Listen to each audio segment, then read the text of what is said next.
Hi everyone, welcome back to Swathi channel. ನಿಮಗಿವತ್ತು ಒಂದು ಒಳ್ಳೆ ಕಿಚನ್ ಟಿಪ್ಸನ್ನು ನಿಮಗೆ ಶೇರ್ ಮಾಡ್ತಿದ್ದೀನಿ. ಈ ವಿಡಿಯೋನ ಸ್ಟಾರ್ಟ್ ಮಾಡೋ ಮುಂಚೆ ಪ್ಲೀಸ್ ನನ್ನ ಚಾನಲ್ಗೆ ಸಬ್ಸ್ಕ್ರೈಬ್ ಮಾಡ್ಕೊಳ್ಳಿ. ಪಕ್ಕದಲ್ಲಿರುವಂಥ ಬೆಲ್ಲೈಕನನ್ನು ಕ್ಲಿಕ್ ಮಾಡಿ. ನಾನು ಮಾಡುವಂಥ ಎಲ್ಲ ವೀಡಿಯೋಸು ನಿಮಗೆ ನೋಟಿಫಿಕೇಷನ್ ಅನ್ನೋದು ಬರುತ್ತೆ. ಪ್ಲೀಸ್ ನನ್ನ ಚಾನಲ್ಗೆ ಸಬ್ಸ್ಕ್ರೈಬ್ ಮಾಡೋದನ್ನು ಮರಿಬೇಡಿ. ಹಾಗೂ ನಿಮ್ಮ ಫ್ರೆಂಡ್ಸ್ ಫ್ಯಾಮಿಲಿ ಮೆಂಬರ್ಸ್ಗೂ ನನ್ನ ವೀಡಿಯೋಸನ್ನು ಲಿಂಕ್ ಕಳಿಸಿ ಶೇರ್ ಮಾಡೋಕ್ಕೆ ಸಬ್ಸ್ಕ್ರೈಬ್ ಮಾಡೋಕ್ಕೆ ಹೇಳಿ.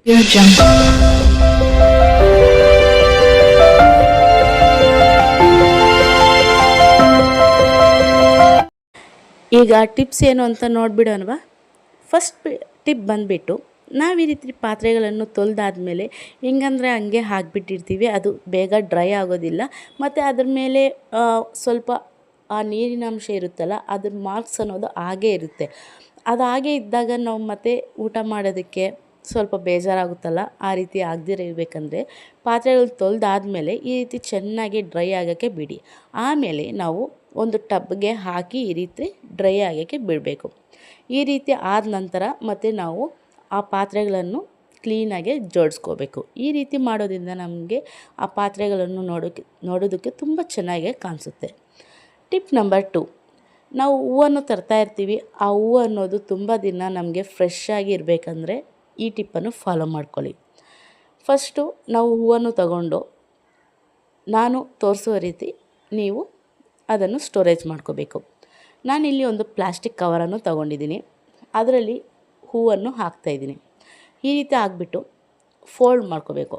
ಅಂದರೆ ಗಂಟು ಹಾಕೋಕ್ಕೂ ಹೋಗಬೇಡಿ. ಈ ರೀತಿ ಫೋಲ್ಡ್ ಮಾಡಿಬಿಟ್ಟು ಒಂದು ಪ್ಲಾಸ್ಟಿಕ್ ಬಾಕ್ಸನ್ನು ತಗೊತಾ ಇದ್ದೀನಿ.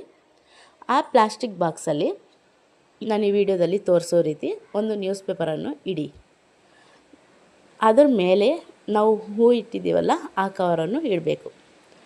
ಮತ್ತು ಅದ್ರ ಮೇಲೆ ಒಂದು ನ್ಯೂಸ್ ಪೇಪರನ್ನು ಇಟ್ಟು ಕ್ಲೋಸ್ ಮಾಡಿಬಿಟ್ಟು ಫ್ರಿಜ್ಜಲ್ಲಿ ಸ್ಟೋರೇಜ್ ಮಾಡ್ಕೋಬೇಕು. ಈ ರೀತಿ ಮಾಡೋದ್ರಿಂದ ವಾರಗಟ್ಟಲೆ ನಮ್ಮ ಮನೆಯಲ್ಲಿ ಹೂವು ಅನ್ನೋದು ಫ್ರೆಶ್ ಆಗಿರುತ್ತೆ, ಬೇಗ ಬಾಡೋಗೋದಿಲ್ಲ. ಈ ರೀತಿ ಟ್ರೈ ಮಾಡಿ. ನಿಮಗೆ ಈ ಟಿಪ್ಸ್ ಇಷ್ಟ ಆಗುತ್ತೆ ಅಂದ್ಕೊಂಡಿದ್ದೀನಿ. ಪ್ಲೀಸ್ ಇಷ್ಟ ಆದರೆ, ನಿಮಗೆ ಯೂಸ್ಫುಲ್ ಆದರೆ ನನ್ನ ಚಾನಲ್ಗೆ ಸಬ್ಸ್ಕ್ರೈಬ್ ಮಾಡಿ. ಟಿಪ್ ನಂಬರ್ 3, ನಾವು ಲಿಪ್ಸ್ಟಿಕ್ಕನ್ನು ಹಚ್ಕೊಳ್ಳೋವಾಗ ಬೇಗ ಡ್ರೈ ಆಗ್ತಾ ಇರುತ್ತೆ ಮತ್ತು ಲಿಪ್ ಬಾಮ್ ಹಚ್ಕೊಳ್ಳೋ ಅಭ್ಯಾಸ ಕೂಡ ಇರುತ್ತಲ್ಲ, ನಮಗೆ ಅದ್ರ ಮೇಲೆ ಲಿಪ್ಸ್ಟಿಕ್ ಅನ್ನೋದು ಹಚ್ಕೊಂಡಾಗ ಅದು ಬೇಗ ಡ್ರೈ ಆಗೋಗುತ್ತೆ, ಜೆಲ್ ಟೈಪ್ ಇರೋದಿಲ್ಲ. ಆ ರೀತಿ ಆಗದಿರಬೇಕಂದ್ರೆ ನಾವೇನು ಮಾಡಬೇಕಂದ್ರೆ ಫಸ್ಟ್ ಲಿಪ್ಸ್ಟಿಕ್ಕನ್ನು ಲಿಪ್ಸ್ಗೆ ಅಪ್ಲೈ ಮಾಡ್ಕೋಬೇಕು. ಈಗ ನಾನು ಅಪ್ಲೈ ಮಾಡ್ಕೊಂಡಿದ್ದೆಲ್ಲ ಈ ರೀತಿ ಅಪ್ಲೈ ಮಾಡ್ಕೊಳ್ಳಿ. ಅದ್ರ ಮೇಲೆ ಲಿಪ್ ಬಾಮ್ ವ್ಯಾಸ್ಲೈನ್ ಯಾವುದಾದ್ರೂ ಪರವಾಗಿಲ್ಲ, ಲಿಕ್ವಿಡ್ ಥರ ಇರೋವಂಥ ಲಿಪ್ ಬಾಮನ್ನು ತಗೊಂಡು ಈ ರೀತಿ ಲಿಪ್ಸ್ ಮೇಲೆ ಅಪ್ಲೈ ಮಾಡ್ಕೊಳ್ಳಿ. ಈ ರೀತಿ ನಾವು ಲಿಪ್ಸ್ಟಿಕ್ ಮೇಲೆ ಲಿಪ್ ಬಾಮ್ ಅಪ್ಲೈ ಮಾಡಿಕೊಂಡ್ರೆ ಏನಾಗುತ್ತೆ ಅಂದರೆ ನಮ್ಮ ಲಿಪ್ಸು ಬೇಗ ಡ್ರೈ ಆಗೋದಿಲ್ಲ, ಸಾಫ್ಟಾಗಿ ಇರುತ್ತೆ. ಯಾವತ್ತಾದರೂ ನೀವು ಲಿಪ್ಸ್ಟಿಕ್ಕನ್ನು ಅಪ್ಲೈ ಮಾಡ್ಕೋಬೇಕು, ಸಾಫ್ಟಾಗಿರಬೇಕು, ನಮಗೆ ಬೇಗ ಲಿಪ್ಸು ಡ್ರೈ ಆಗಬಾರ್ದು ಅಂದಾಗ ಈ ರೀತಿ ಟ್ರೈ ಮಾಡಿ. ಫಸ್ಟು ಲಿಪ್ಸ್ಟಿಕ್ಕನ್ನು ಅಪ್ಲೈ ಮಾಡಿಕೊಂಡು ಮತ್ತು ವ್ಯಾಸ್ಲೈನನ್ನು ಅಪ್ಲೈ ಮಾಡ್ಕೊಳ್ಳಿ. ಈ ರೀತಿ ಅಪ್ಲೈ ಮಾಡಿಕೊಂಡ್ರೆ ನಮಗೆ ಲಿಪ್ಸ್ ಅನ್ನೋದು ಬೇಗ ಡ್ರೈ ಆಗದಿರ ಸ್ಮೂತಾಗಿರುತ್ತೆ ಮತ್ತು ಲಿಪ್ಸ್ಟಿಕ್ ಕೂಡ ತುಂಬ ಹೊತ್ತು ಬೇಗ ಹೊರಟೋಗ್ದಿರ ಇರುತ್ತೆ. ಈ ರೀತಿ ಟ್ರೈ ಮಾಡಿ. ನಿಮ್ಗೆ ಈ ಟಿಪ್ಸೆಲ್ಲ ಇಷ್ಟ ಅಂದ್ಕೊಂಡಿದ್ದೀನಿ. ಯೂಸ್ಫುಲ್ ಆದರೆ ಪ್ಲೀಸ್ ನನ್ನ ಚಾನಲ್ಗೆ ಸಬ್ಸ್ಕ್ರೈಬ್ ಮಾಡೋದನ್ನು ಮರಿಬೇಡಿ. ಹಾಗೆ ಒಂದು ಲೈಕನ್ನು ಮಾಡಿ. ನೆಕ್ಸ್ಟ್ ಬಂದುಬಿಟ್ಟು ನಾನಿಲ್ಲಿ ನನ್ನ ಮಗುಗೋಸ್ಕರ ಫ್ಲಿಪ್ಕಾರ್ಟಲ್ಲಿ ನಾನು ಈ ರೀತಿ ಒಂದು ಕಾರನ್ನು ಬುಕ್ ಮಾಡ್ಕೊಂಡಿದ್ದೀನಿ. ಚಿಕ್ಕ ಮಕ್ಕಳು ಆಡ್ಕೊಳ್ಳೋ ಅಂಥ ಕಾರು. ಇದ್ರ ಮೇಲೆ ಇಷ್ಟೇ ಏಜ್ ಅಂತೇನಿಲ್ಲ. ನಾನು ಕೂಡ ಒಂದು ಸರಿ ಕುತ್ಕೊಂಡು ನೋಡಿದ್ದೀನಿ, ಪರವಾಗಿಲ್ಲ, ಸ್ವಲ್ಪ ಸ್ಟ್ರಾಂಗಾಗೇ ಇದೆ.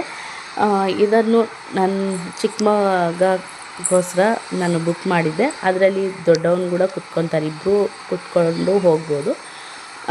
ತುಂಬ ವೆಯ್ಟ್ ಅನ್ನೋದು ಕ್ಯಾರಿ ಮಾಡುತ್ತೆ, ತುಂಬ ಚೆನ್ನಾಗಿದೆ. ನಿಮಗೂ ನಾನು ಲಿಂಕ್ ಅನ್ನೋದು ಡಿಸ್ಕ್ರಿಪ್ಷನಲ್ಲಿ ಕೊಡ್ತೀನಿ, ನೀವು ಬೇಕಾದರೆ ಪರ್ಚೇಸ್ ಮಾಡ್ಕೋಬೋದು. ಕಾಸ್ಟ್ ಕೂಡ ತುಂಬ ರೀಸನಬಲ್ ಆಗಿದೆ. ನನಗಂತೂ ಇದು ತುಂಬಾ ಚೆನ್ನಾಗಿ ಅನಿಸ್ತು. ನನ್ನ ಮಗನೂ ಇದ್ರ ಮೇಲೆ ಚೆನ್ನಾಗಿ ಆಟ ಆಡ್ಕೊಂಡು ಈ ರೀತಿ ಹೋಗ್ತಾ ಇರ್ತಾನೆ. ನಿಮಗೆ ಈ ಟಿಪ್ಸಲ್ಲಿ ಯಾವ ಟಿಪ್ ಇಷ್ಟ ಆಯಿತು ಅಂತ ನನಗೆ ಕಾಮೆಂಟ್ ಮಾಡಿ. ನಿಮಗೂ ಈ ಕಾರು ಇಷ್ಟ ಆದರೆ ನೀವು ಪರ್ಚೇಸ್ ಮಾಡ್ಕೊಳ್ಳಿ. ನಾನು ಲಿಂಕ್ ಅನ್ನೋದು ಡಿಸ್ಕ್ರಿಪ್ಷನಲ್ಲಿ ಕೊಡ್ತೀನಿ. ಪ್ಲೀಸ್ ನನ್ನ ಚಾನಲ್ಗೆ ಇನ್ನೂ ಸಬ್ಸ್ಕ್ರೈಬ್ ಮಾಡದೆ ನೋಡ್ತಿದ್ರೆ ಪ್ಲೀಸ್ ಸಬ್ಸ್ಕ್ರೈಬ್ ಮಾಡೋದನ್ನು ಮರಿಬೇಡಿ. ಆ್ಯಂಡ್ ನಿಮ್ಮ ಫ್ರೆಂಡ್ಸ್ ಫ್ಯಾಮಿಲಿ ಮೆಂಬರ್ಸ್ಗೂ ನನ್ನ ವೀಡಿಯೋನ ಶೇರ್ ಮಾಡಿ, ಸಬ್ಸ್ಕ್ರೈಬ್ ಮಾಡೋಕ್ಕೆ ಹೇಳಿ. Tip number 4,